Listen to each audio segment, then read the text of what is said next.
කොහොමද යාළුවනේ? ඔයාලා හැමෝම ආයුබෝවන් කියලා සාදරයෙන් පිළිගන්නවා Learning English with Ted World කියන මගේ playlist එකේ 4th episode එකට.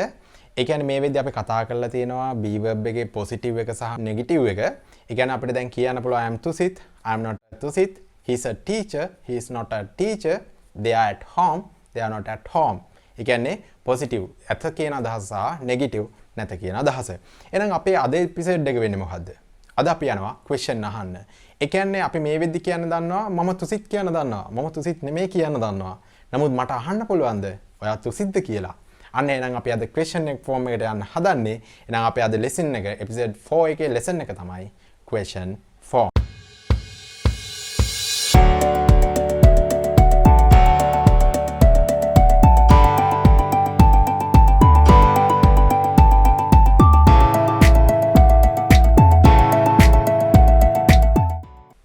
හොඳයි යාළුවනේ. එතකොට අපිට අද ඉගෙන ගන්න වෙනවා කොහොමද question එකක් හදන්නේ. question එකක් හදද්දී අපි follow කරන්න ඕන rules ටික මොනවද කියලා. එතකොට මේක speaking සහ grammar කියන දෙකටම එකම සමාන rule එක තියෙන්නේ. speaking එකේ සමහර කට්ටිය මේව අහලා කතා කරන ප්‍රශ්නයක් නැහැ. තේරුම් ගන්න පුළුවන්. එහෙනම් අපි බලමු මොනවද මේ question form rules කියලා. අපි question form එකේ අපි දැන් ඉන්නේ තාම be verb එකේ ඒ වගේම present tense එක වර්තමාන කාලේ අපි අද ඉන්නේ question form එක. question form එක. හොඳයි. be verb එකේ present tense එකේ අපිට be verbs තුනක් තියෙනවා. මේ question form එකෙත් අපි අද කතා කරන්නේ positive එක. positive එක. ඒ කියන්නේ ඔයා යම් කෙනෙක්ද යම් තැනකද යම් තත්වයකද කියන අහන එක. ඒ කියන්නේ අපි be verbs වලින් කරන්න පුළුවන් ටික. එහෙනම් අපිට present tense එකේ අපිට be verb තුනක් හම්බුණා. am, is, are කියලා. එතකොට මේවයි singular plural usage එක අපි පළවෙනිම episode එකේ කතා කරා. එතකොට අපි අද කතා කරන්නේ question form එක නිසා. මම positive form එකක් ගන්නම්. මම කියනවා ඔහු කමල් කියලා. එහෙනම් he is කමල්. මේක අපේ learning English second episode එකේ තමයි තියෙන්නේ. he is Kamal. එතකොට මේකෙන් කියන්නේ ඔහු කමල් කියලා. දැන් එතකොට අපිට question එකක් හදද්දි මොකද්ද කරන්න ඕනේ? හොඳට මතක තියාගන්න question එකක් හදද්දි කවදාකවත් subject එකක් මුලින් තියෙන්නේ නැහැ. ඒ කියන්නේ ක්‍රියාව කරන කෙනෙක් නැත්නම් කර්තෘ කෙනෙක් මුලින් තියෙන්නේ නැහැ. ඒ කියන්නේ subject එකට කලින් මොකක් හෝ word එකක් මේකට helping verb එකක් වෙන්න පුළුවන්, be verb එකක් වෙන්න පුළුවන්, anything මොකක් හරි එකක් තියෙන්න ඕනේ. එහෙනම් අපේ මේක be verb රටාව නිසා අපේ මෙන්න මේ be verb එක question form එකේදී ප්‍රශ්නයක් ඇසීමේදී subject එකට කලින් එන්න ඕනි. මම අහනවා ඔහු කමල්ද? එහෙනම් මම කියනවා is he Kamal? is he Kamal? is he Kamal? එහෙනම් ඔයාලට තේරෙනවා ඇති. ඔයාලා කෙනෙක් කට්ටියෙන් අහන්න පුළුවන් නේ. මම කියනවා ඔයා හොඳ ළමයෙක්. you are good child. නැත්නම් good student. මම කියනවා ඔයා හොඳ ළමයෙක් නෙමෙයි. you are not good student. මං අහනවා ඔයා හොඳ ළමයෙක්ද? එහෙනම් අපේ be verb එක ආයක ඉස්සරහට එන්න ඕනේ. මම කියනවා are you good student? මම කියනවා they are at home. ඔවුන් ගෙදර. මම කියනවා ඔවුන් ගෙදර නැහැ. they are not at home. මං අහනවා ඔවුන් ගෙදරද? are they at home? හරි. මම example ටිකක් අරන් බලන්නම්. හොඳයි යාළුවනේ. එහෙනම් බලන්න අපි example තුනක් ගමු. මම කියනවා මම මේකට example එකට අදාළව කියන්නම්. මම කියනවා I am late. I am late. මම ප්‍රමාදයි. එහෙනම් මම කියනවා මම ප්‍රමාදයිද? එහෙනම් අපේ be verb එක ඉස්සරහට එන්න ඕනි.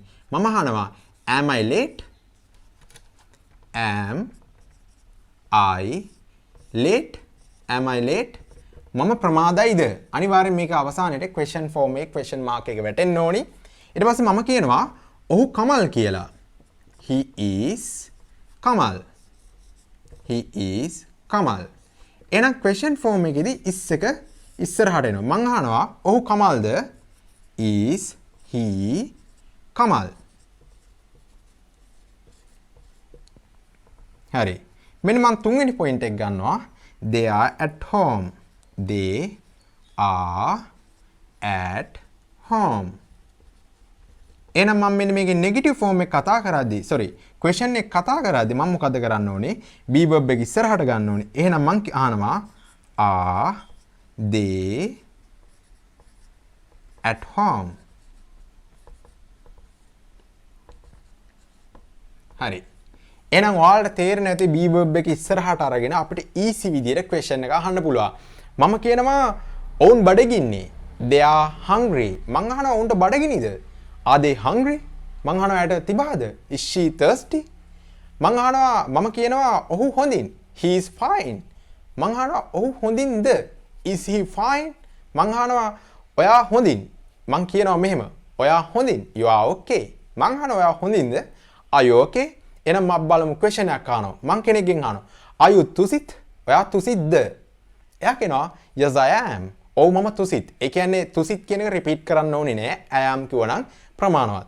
එහෙනම් ඊළඟට මම කියනවා no I am not. අපි බලමු මේක උදාහරණයක් විදියට.